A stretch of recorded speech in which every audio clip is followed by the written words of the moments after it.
সুখের আগে আল্লাহ বান্দার তিনটি পরীক্ষা নেন। আপনারা যখন দেখবেন যে তিনটি পরীক্ষা আসছে, মনে করবেন যে আপনার কিছুক্ষণ পরেই সুখ আছে, কিছুদিন পরেই আপনার জীবনের স্বস্তি চলে আসতেছে। কারণ আল্লাহ পাক রব্বুল আলামিন নিজেই বলে দিয়েছেন, কোরআন খোলেন 30 নম্বর পারা 16 নম্বর পৃষ্ঠার 14 নম্বর লাইন, সূরাতুশ শারহের 6 নম্বর আয়াতে আল্লাহ বলছেন, ইন্নামা আল উসরি ইউসরা, there is happiness after suffering. কষ্টের পরে সুখ আছে, কষ্টের পরে স্বস্তি রয়েছে। সুতরাং আপনার দুঃখ কষ্ট চিরস্থায়ী নয়। আকাশে মেঘ সব সময় থাকে না, আপনার কষ্টও থাকবে না। সুতরাং এই তিনটি পরীক্ষা আল্লাহ পাক রব্বুল আলামিন যখন নিবেন, মনে করবেন তারপরে আপনার সুখ আছে। এই সুখ দেওয়ার আগে আল্লাহ তাআলা তিনটি পরীক্ষা নেন। 1 নম্বর হচ্ছে ধৈর্যের পরীক্ষা।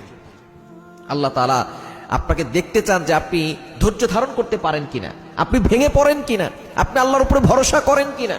এজন্য আল্লাহ তাআলা ধৈর্যের পরীক্ষা নেন। এজন্য আল্লাহ পাক রব্বুল আলামিন নিজে বলে দিয়েছেন, তোমরা ধৈর্য ধারণ করো, ইন্নাল্লাহা মা'আস সাবিরিন, নিশ্চয়ই ধৈর্যশীলদের সাথে আল্লাহ আছেন। সুতরাং 1 নম্বর হচ্ছে ধৈর্যের পরীক্ষা নেন।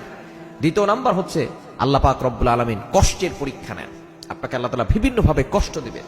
এই কষ্টে পড়লে আপনি হতাশ হয়ে যাবেন না। আল্লাহ তাআলা দেখতে চান যে বান্দা কষ্টে পড়লে আমি আল্লাহকে ভুলে যাই কিনা, আমি আল্লাহকে স্মরণ করে কিনা। এজন্য কষ্টে পড়লে আপনি যখন বিপদে পড়বেন তখন আপনি ভুলে যাবেন না আল্লাহকে, আপনি আল্লাহর কথা স্মরণ করবেন বেশি বেশি।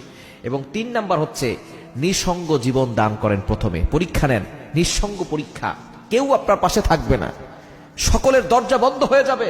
তখন আল্লাহ তাআলা বুঝতে চান যে বান্দা আমি আল্লাহর দরজার দিকে তাকায় কিনা। কারণ দুনিয়ার সকল দরজা বন্ধ হয়ে গেলেও আল্লাহর দরজা কখনো বন্ধ হয় না।